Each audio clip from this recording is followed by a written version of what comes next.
don't know of any funeral that he attended up here, but I'm going to inject a little bit of humor here and say this is one funeral that he couldn't get out of going to. If we were lucky enough to live 2 lifetimes, and in that time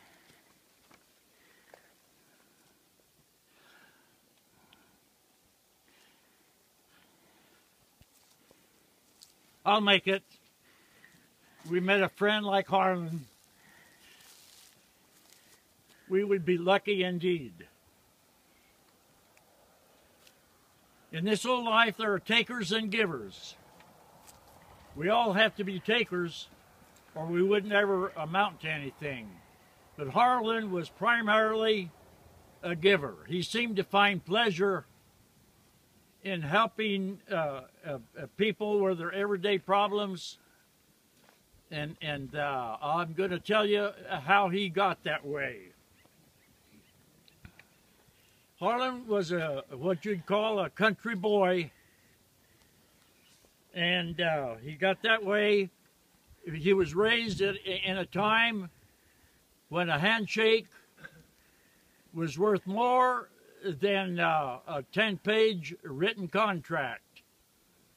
He was raised in a time when there were 5-cent ice cream cones and 5-cent soda pops, and you could go in a restaurant and get a meal for 75 cents with potatoes and gravy and a vegetable and roast beef. To my knowledge, whiskey, beer, or wine never passed Harlan's lips. And that's why when I lived in the mountains here, he was always included in our parties because he was the designated driver. Harlan could fix anything. He was a carpenter, he was a plumber, he was an electrician. The only thing he couldn't fix was his wife's command of the English language. But he overlooked that because Esther always had 3 different kind of pies lined up on the counter along with the cookies and cakes. And you can, if you don't believe me, just ask David Lavers. Is David here? Yeah.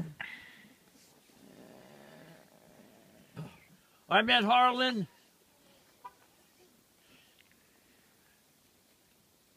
"72 years ago.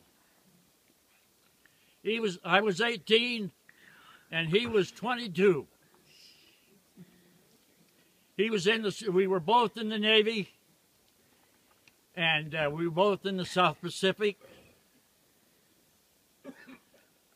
on the island of Leyte. And I'm going to give you a little history of World War II right now. Harlan was in the Seabees. Did I say that a minute ago? Now, the Seabees were the builders of the Navy, and I was a seaman. And I was assigned to an LSD. That's a small boat that the whole front end falls open, and you haul around the Seabees to fix this and fix that. And on this certain day, we were assigned to go build a platform that General Douglas MacArthur was going to make his speech on. His "I have returned," his speech on. Well, we got the platform about halfway built, and the alarm went off, signaling that there was going to be an air raid. Well, the men closest to the jungle ran into the jungle, but I ran to the ocean and got behind a big tree. There was always a lot of trees because of the bombings over there. Pretty soon I was joined by another man, and it was Harlan. Well, we stayed there and till the tide came in. No, till the tide went out.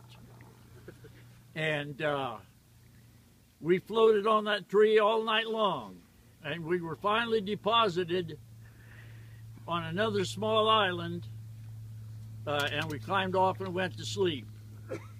We were waked up by a group of native women, and they took us to their village and fed us, and we soon found... What are you laughing at? They were Aboriginal native women, and we soon found out that there was no men in the village. The Japanese had taken them and put them in labor camps. And the thing that I first noticed was all their teeth were all orange from eating a fruit called a betel nut. And they also filed them in a V. You've been there? You're shaking your head.